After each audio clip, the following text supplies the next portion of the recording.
DreAllDay.com. You're now tuned into the show where you learn the discipline to show up day after day to do the work, the confidence to put yourself out there boldly and authentically, and the mental toughness to continue showing up, doing the work, putting yourself out there even when the success you've expected to achieve has yet to be achieved. And on top of all this, you get a huge dose of personal initiative.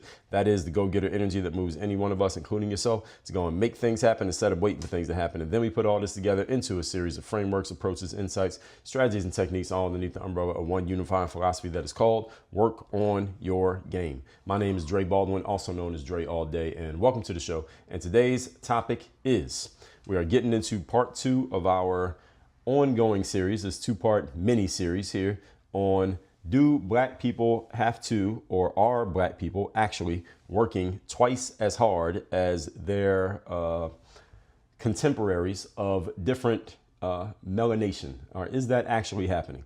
I'm going to pick up right where we left off here. If you missed part 1 of this series, I suggest you go back and listen to part 1 of this series so you understand the frame from which I am talking about what I'm talking about, and I know what I'm talking about, so you would do yourself a favor to catch that one if you didn't catch it. Now, picking up where we left off is on point number 4.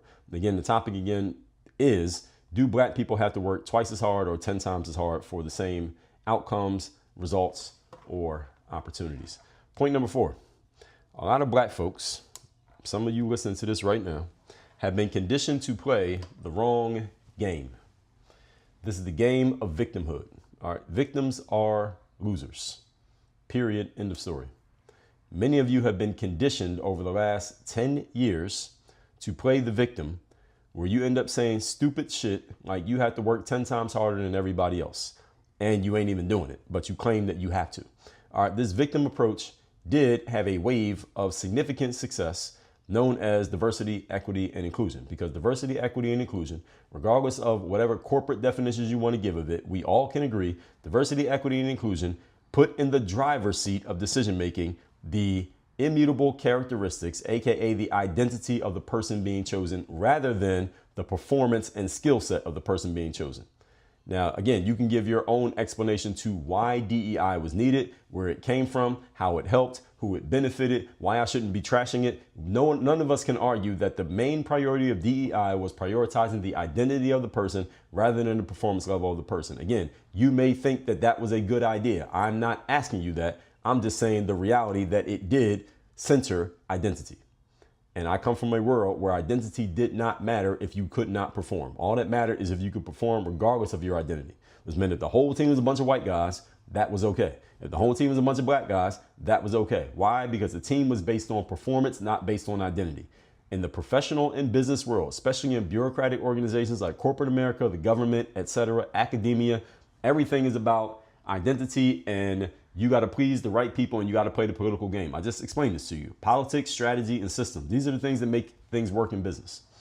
The sports world is not about any of these things. It's about performance. Those things matter, but they don't really matter. The main thing that matters is your performance. Doesn't matter who you are. And again, so I'm coming from a world where things are measured completely different than the world that I'm in now. But I understand both very well. That's why I'm able to break this down. And is also, I explain that to help you all understand my frame and why I trash these things. I have a real reason to trash them because I come from a world where this shit didn't matter. All that matters is if you have some fucking game. And if you happen to have game and you have those other things, cool. But the game is really what matters at the end of the day. Where I come from, that's what matters. Now, where many of you are and where many of you have spent your entire professional lives, you could have the most game in the world and never get the ROI that is reflective of your game because you're in a space that does not reward it. I think that's fucked up. But at the same time, I understand. This is the professional world. This is the way it works. Again, remember these 3 things: strategy, systems, and politics. You want to succeed in the professional world, you need to get good at these 3 things in addition to being good at the actual thing that you do. Being a lawyer or a doctor or a grant writer or whatever it is that you do. So anyway, back to my point here, point number 4. This victim approach had a wave of success known as diversity, equity, and inclusion, that I have trashed often enough, including here in this series, and I will trash again in the future, where black people could essentially leverage the complaining of other black people and or the guilt of white people into getting opportunities for yourself that you did not earn through actual performance or through systems or through proper politics. You didn't have to go through the strategy, systems, or politics thing to get this to work. You could technically call it politics depending on how you want to use it. But it's really through complaining and guilt is how you got your positions. That was never a business strategy to complain and guilt people into opportunity. DEI set things up to where that could work. I'm not saying that all DEI was about that, but a significant amount of it was about that. A significant amount of why DEI came to exist was about guilt and basically shaming people into doing things that they otherwise wouldn't have done. Again, some of you may say, well, they did things that were actually good because of that guilt and shame. I'm not arguing that. Maybe they did, but that's not my point. My point is that DEI took us out of our normal frame of performance, strategy, systems, and politics into something else in order to give people opportunities that they otherwise would not have gotten for whatever reason. Most of you know, as of this recording, and probably by the time you hear this, DEI is on life support right now. It's on a breathing machine, and the family is being gathered and contacted, and the main decision makers in the families are making decisions about how long we're going to let this go on before we just pull the plug and let it go. That's what DEI's status is at the moment. The reality is the world is going back to demanding substance and results. That's what the world is going back to. This wave of DEI lasted for a good 10 years. It was super popular for less than 10 years, but it was around for about 10. And if you didn't get the memo, I want all of you to take this as a wake-up call. All of you DEI supporters or DEI benefit recipients, take this as a wake-up call. Even if the game of victimhood is working, even for you still to this day, consider those workings as a bonus or gravy, i.e. extra. Do not consider these as your main form of creating opportunities anymore, nor your form of creating rewards for yourself. I would suggest, even if DEI is still working for you right now, treat it as extra and start building your next thing, whatever it's going to be, because you will need a next thing, because this one is going to end. And when it ends, it's going to be abrupt. It's going to be really abrupt. Some of you work at jobs where your job is completely fine on Monday, and then on Tuesday you're fired and you didn't see it coming. They didn't give you a reason. You don't get a week to wind down. There's no 2-week notice. It's like, you're fired today. Clean out your desk and office right now. Here's a security guard. He's going to give you 15 minutes. He's going to walk you outside with a cardboard box of all your shit. And thank you, don't come back. It happens that fast. So those of you who are still leveraging DEI, when it ends, it's going to end that fast. And I know people who've had this happen, not the DEI thing, but just their jobs. Somebody reached out to me and said, Dre, I'm looking for a job. I said, I thought you had a job as a ABC. And they said, well, I did. I got fired today. I said, why'd you get fired? They said, they didn't give me a reason. And I said, when do you stop working? They said, today. It happens just like that, folks. So when DEI falls, it's going to fall quick. Now, it's not going to be some slow, gradual thing. It's like today. Okay? So if your only method of getting reward and opportunity is by leveraging the DEI wave, you're putting yourself in a precarious position of needing somebody else to agree with you and buy into a level of pity for you in order for you to move forward. I would suggest you get out of that space, because when it ends, it ends. This is not a game that you should be playing. You should have never played this game in the first place, as far as I'm concerned. But if you played the game, I ain't mad at you. Just stop playing it now. Okay? Don't say you were not warned.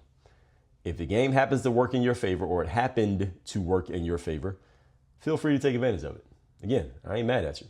But if it never works in your favor, you should still move forward based on substance, performance, and outcomes. Point number 5. Today's topic, once again, do black people work twice as hard as everybody else for an outcome? Point number 5, furthermore, some of you, regardless of your race, you actually might need to work 10 times harder than other people to get a certain result. And you know why you might need to work 10 times harder than other people? Because you ain't fucking good. You should be working 10 times harder. You should be working 20 times harder, because they're 20 times better than you. Some of you should be working that much harder than your peers, because you ain't shit when it comes to your performance. And the only way you're going to catch up is by working 10 times harder. You got to catch up. Just to catch up, you got to work 10 times harder, not to be better. And nobody's guaranteeing you an opportunity. Just to get adequate, you need to be working 10 times harder. Some of you are so bad at what you do, you should be working 10 times harder just so you can become garbage. All right, some of you I can't even call you garbage at what you do. When I played basketball, this is the kind of way we used to talk about players. Like, that dude, he's garbage. He's a fucking bum. He can't play. He's a scrub. He shouldn't even be in the gym. That's the way we would talk about people in sports. And again, I still reference the frame of sports, because I became who I became through sports. My formative years were spent playing sports. Then I took that stuff into where I'm at now. So I'm always going to reference the sports frame, because again, as I've told you many times, sports is the ultimate meritocracy. You want to go into a place in life where the only thing that matters is your level of performance, or where 95% of the outcome is about Whether you can do the job or not, go become an athlete, because that's the only place where it happens. So I'm always going to reference that and show reverence to it. I'm giving you all that as a frame to help you all understand that some of you have never had anybody talk to or about you in this way. Let this be the first. Welcome. In the sports world, this is what we do. All right, he's a fucking bum. He shouldn't be playing. He shouldn't be on the team. Who put this dude in the game? Who gave her a uniform? All right, they can't play for shit. All right, this is the way we talk about people in sports. Any of you who's ever played a sport, you know exactly what I mean. If you're a coach or a trainer or a player, you know exactly what I'm talking about. This is the way we talk. Some of you should be working 10 times harder because you ain't shit. And let me be clear. I'm not saying this from some high perch wagging my finger at you. When I was playing basketball, those of you who know my background, I didn't start playing basketball until I was 14. And when I started playing at age 14, I wasn't shit. I was a bum at basketball. I spent the next several years working on my game by myself. No personal trainer, nobody helping me out, no Instagram videos to follow what somebody else is doing, no YouTube to look at. My parents are not athletes. I spent several years on an outdoor basketball court in Philadelphia, PA, working on my game by myself in the middle of the summer days when it was too hot for everybody else to be outside. That is how I developed my game. Why did I do that? Because I was garbage at basketball. And the only way I could get good was I had to work when everybody else was not working. So when I tell you these things that I'm telling you, I'm not telling you this as some person who was born on third base with this amazing level of talent. I had to earn what the fuck I got. So when I'm telling you the same thing, I want you to please understand that. I'm not telling you this as somebody I'm not telling you to do something that I didn't do. Now, you remember that Michael Jordan documentary? And I think it was episode number 7. When Michael Jordan started tearing up at the end, he was talking about how his teammates would say Michael was kind of an asshole. He was kind of a tyrant. He was this guy who was always pushing everybody and trying to get them to do more than what they normally do. And Michael was explaining himself. He said, listen, I never told one of my teammates to do something that I didn't fucking do. And this is exactly what he said. You'll look up the clip. It's right there on Netflix. Y'all can find it. Y'all can find it. The clip is probably out there on TikTok. And he said, I never told him to do something I didn't fucking do. And he said, I don't even have to do this documentary. I'm only doing this to help people understand my mindset because a lot of people want to know why I did what I did and how I did the things that I did. And that section at the end of it, this whole clip that I'm talking about was only like 90 seconds long because he starts to get emotional. He starts to tear up. And he says, again, many people talk negatively about the way that they find out that I was, because a lot of people didn't really know Mike's personality back when he was playing, because he was just the guy on TV with the Gatorade commercials and smiling in the Hanes underwear. You didn't really know that he was kind of an asshole until after he retired and the stories started coming out, because we didn't have social media back then. But when the stories started coming out, people were like, Michael Jordan was kind of an asshole to his teammates. And even his old teammates said it, but he said at the same time, he's the reason that we won. And he knew it was going to kind of make him look bad that people were saying he was an ass, because this one episode, I think it was episode number 7 or number 8, one of those. And it was really exposing the kind of guy Michael was to his teammates. And he said, listen, a lot of people are going to think negatively of me when they find out about this, but that's because you never won anything. So you don't understand what it takes to win. So you think it just means being good and being nice and being friendly. No, you got to be an asshole to win, because we're competing against the best people in the world. He didn't say all this. I'm adding this part in. But what he said was, you never won anything, so you don't understand what it takes to win. So you are unqualified to criticize me. He didn't say that part either. I'm adding that in. And then he said, I don't have to do this. And again, I never told my teammates to do anything that I didn't fucking do. He did say that. And then as he's talking, he says break. He gets up and he takes the mic off because he starts to have a moment with himself on camera. I'm saying all that to say to this, that yes, I am Michael Jordan. No, what I'm saying is, folks, that I'm not telling you anything that I didn't say to myself. When I was showing up to that park, working on my game extra, to catch up to the players in my neighborhood, is because I understood that if I only did the same thing they were doing, I would never catch up to them because they were already ahead of me. I had to catch up. I had to do extra. I had to do something that nobody else in the neighborhood was doing so I could possibly become okay at basketball. At that point, I was a bum. I was just trying to become okay. My senior year of high school, I finally made the basketball team. The 1 year I was on the team and I sat the bench that season. My 1 year on the team as a senior, I sat on the bench. Then I walked on to play in college. And in college is when I started to develop and get good. Because again, I started playing late, so I didn't develop until late. So when I tell you I was putting in extra work, it wasn't because I saw some fucking motivational video on YouTube. What's YouTube? There was no YouTube. It was based on my own volition. So the things that I'm telling you, I just happen to have access to the internet to share this with a whole bunch of people who I don't know and have never personally met. But I'm not saying this as I'm talking shit to you. I'm saying this as this is what the fuck I did. Everybody got it? So I needed to put in that additional work. so that the other players who weren't putting in that work, I could maybe catch up to them. I didn't know this was going to work. Again, there was no YouTube. There wasn't anybody on the internet giving me a motivational message every day saying, hey, do this and you're going to catch up to those guys. There was no one promising me anything was going to come from that extra effort. I just did it, hoping that it would work. And I was just responding to what the marketplace was telling me. The marketplace was saying, Dre, nobody wants you on a basketball team because you can't play. I didn't bitch about it. I didn't say, well, my parents didn't teach me basketball. I didn't say, well, there's nobody here to show me how to do it. I didn't say, I don't know what to do. I didn't say the players in the neighborhood laugh at me when I miss a layup. I didn't bitch about anything. I said, okay, the marketplace is telling me that I can't play and I'm not good. So I could either quit basketball and find something else to do, or I can get better at basketball. But those are the only two options I got. Because the way it stands right now, I'm never going to do anything in basketball because nobody even wants me on their team because I can't play. So can I fix the part about not being able to play, or should I just fix the issue of even trying to play basketball? I had an option. I chose the option of fixing the issue. Thus, work on your game. All right, that's where it came from. So you are not a victim if you had to work harder than other people, if you decided to start the race later than they started it, or you're simply not as good as them, or because they have an opportunity that you don't have, because they know somebody that you don't know. Their parents started a business and left them in control of a business. Your parents didn't start a business and leave you in control of a business. That's not their fault. That's not their fault. If you're black and your parents didn't leave you any money, but some white person, their parents left them money, so now they have opportunities that you don't have, don't be mad at the white person, be mad at your parents. They the ones who didn't leave you any money. Why are you mad at the white guy? You should be going to him and asking him, hey, can I talk to your parents and find out what they did so I can do that for my kids? That's what you should be asking, instead of bitching about the fact they got an opportunity you don't have. See, most black people don't think this way. And a lot of them get mad when I say these things. Fuck them. That's the end of my audience. If you're listening to this, I'm talking to you. You could be white listening to this. I'm still talking to you.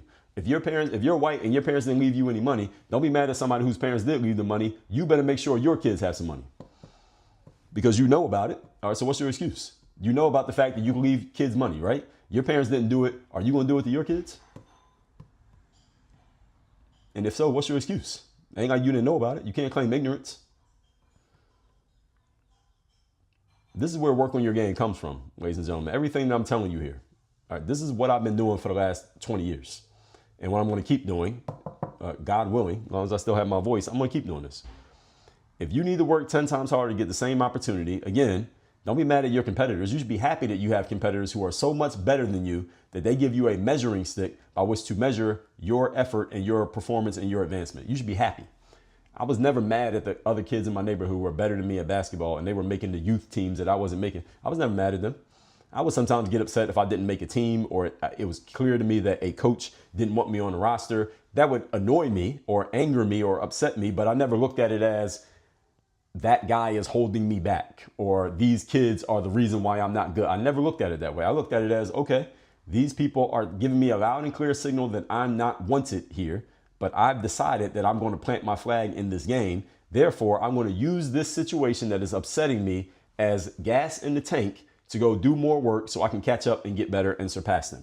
And mind you, this is not something like they didn't want me on the team on Tuesday and then I proved my point on Friday. No, they didn't want me on the team when I was 16 and I was playing pro when I was 23. We're talking years of drive and determination and discipline, folks.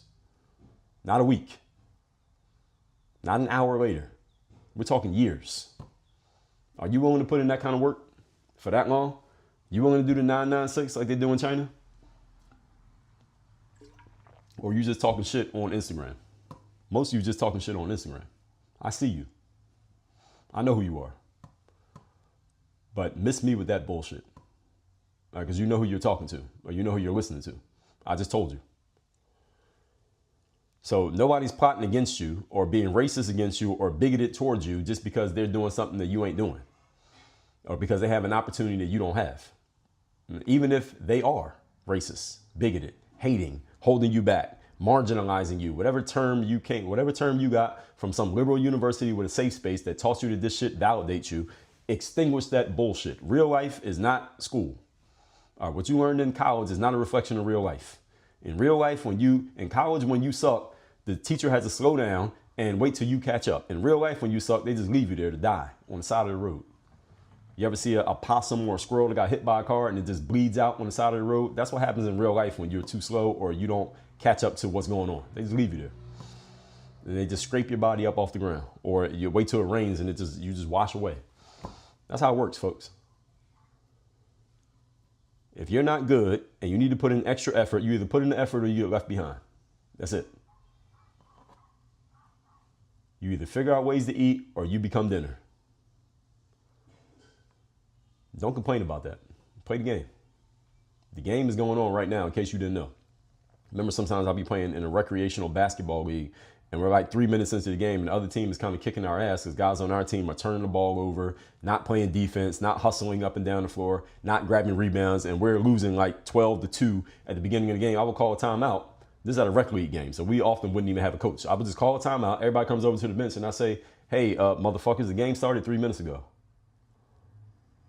And some of them would get mad at me for saying that. I didn't give a fuck. I was better than them at that. By that point, I was better than the people I was playing with. So this is rec league when I'm in my 20s. I was better than most of them motherfuckers. I didn't give a fuck how they felt. You ain't got to like it, but you ain't better than me. So if push comes to shove, I'm still going to be on the team and you won't. So you can just shut the fuck up and listen to me because I know what I'm talking about. Some of you need to have that said to you. And so let me say it to you right now. Mofo, the game has already started. In case you didn't know, the game been started. Only you didn't know. The game started already. Wake up. Point number 6. Today's topic, once again, is that we're answering the question, do black people need to work twice as hard or 10 times as hard? Number 6, equity and equality are myths. I've talked about this in the past. I will talk about it again in the future. Equity and equality are myths. There was this clip I saw a few days ago. It was Kamala Harris I believe it was either during her campaign for president or when she was running as Joe Biden's VP. I don't know when she did this, doesn't matter. But what she was doing was talking to an audience and she was trying to wax poetic and trying to explain equity and equality and the difference between the two and how they work and why we need to have both. And she sounded like a complete fucking idiot. Kamala Harris has no idea what she's talking about on these subjects and she shouldn't be speaking on them, but she has no choice because she's running for fucking president. And the more she talked, the more she exposed herself, which is the reason why she lost. She's a terrible public speaker and she's not very deep intellectually. And the more she talked, the more obvious that became. That's the reason why she lost the election, if you ask me. There's the reason why if she tries to run in 2028, she's going to lose again. But that's besides the point.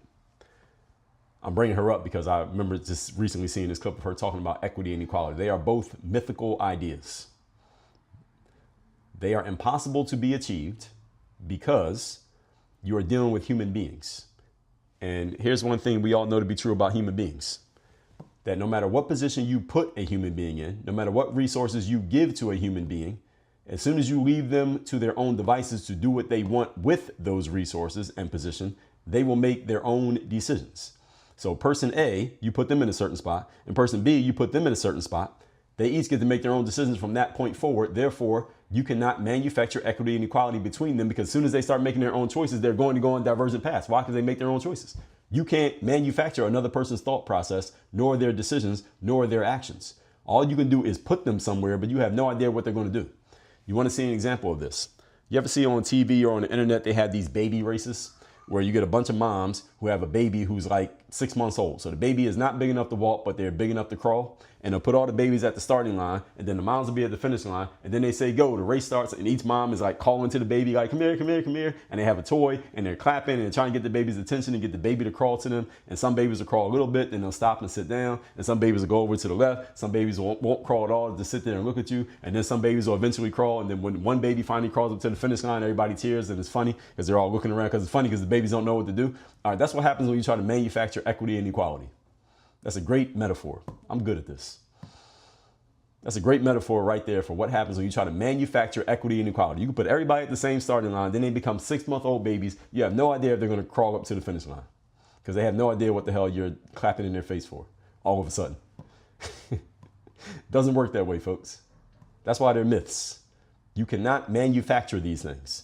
No amount of DEI, affirmative action, policies, government, whatever, nothing can manufacture equity and equality amongst humans. Never, ever. And damn sure can't be manufactured by the government. Are you joking? The government doesn't do anything effectively or efficiently. Even if you gave the job to a really smart entrepreneur, Jeff Bezos, Bill Gates, Elon Musk, they can't manufacture equity and equality. Why? Because it's not a thing. It's not real. That's why it doesn't happen. This whole concept of black people saying you got to work 2 times or 10 times harder is based on this false belief that everything is supposed to be fair and equal. No, it ain't. Who told you this? Who told you that everything's supposed to be fair and equal? Some teacher at a liberal university told you everything's supposed to be fair and equal? No, it ain't. Does that professor at your college make the same amount as a kindergarten teacher? They both teaching. Why does the professor make more money than a kindergarten teacher if everything's supposed to be fair and equal? Why? Why somebody with 10 years experience make more money than somebody with 1 year experience if everything's supposed to be fair and equal? Oh, is it fair and equal when it comes to the things you want? But when it comes to everything else, oh, no. Oh, I got it. Bullshit. Everything is not fair and equal, ladies and gentlemen. It never has been and it never will be. Perish the thought. Life is unequal by design. There are places in America where tornadoes happen all the time. There are places in America where there are hurricane seasons. There are places in America where there may be earthquakes. There are places in America where you get 10 inches of snow and it's normal. There are places in America where if it snowed 1 inch, the whole city shuts down for a week. Things are unequal by nature. I'm giving you those examples because it's by nature that things are unequal. Human beings are creation of nature. They're creation of God. Things are unequal by design. They're not equal. He didn't even make man and woman equal. God made both man and woman. He didn't make them the same. We ain't equal. It's not supposed to be equal. You need to identify, this is the strategy, folks.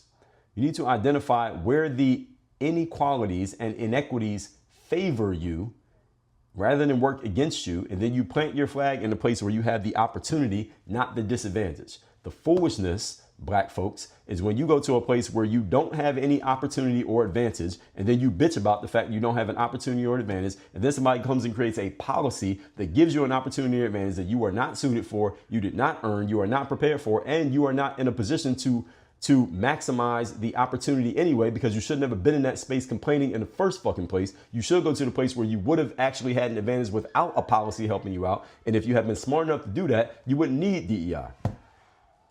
The problem is many of you don't think. I told you this, 3 truths about human beings. People don't think, they don't read, and they're fucking lazy. If you would just take the time to think and ask yourself a better quality question, instead of asking yourself, what do I have to bitch and complain about? Ask yourself, where can I put myself in a position where I have all the opportunity and everything's working in my favor? I want all of you who are listening to me to understand something. There is a space in life for every single one of you where that is true. That everything works in your favor and everything is set up for you to be successful.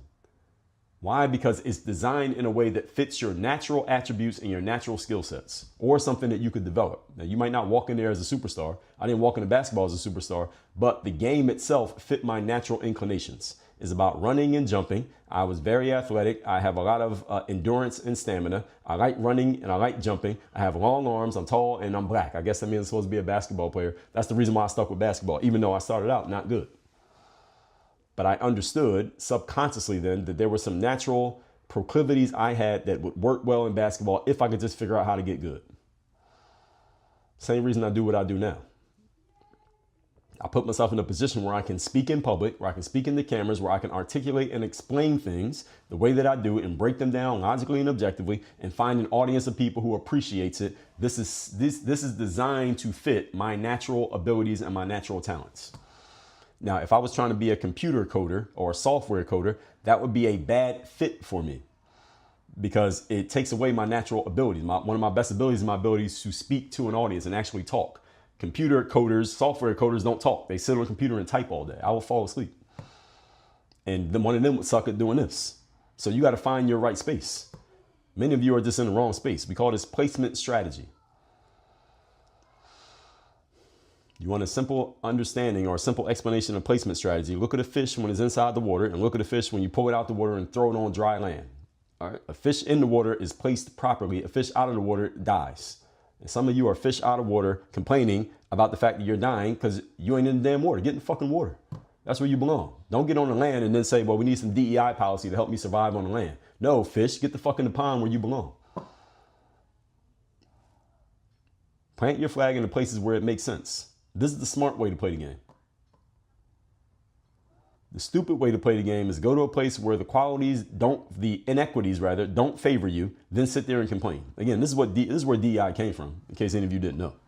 People went into places where they were not suited, there were no opportunities for them, they complained they didn't have opportunities, and a bunch of guilty white people said, oh, I guess we got to help them out, and they gave it to you. That's what happened. Because if a bunch of white people said, fuck you, go to a place where it makes sense for you, DEI never would have happened. DEI was not going to happen just from black people. It ain't enough of us to force it.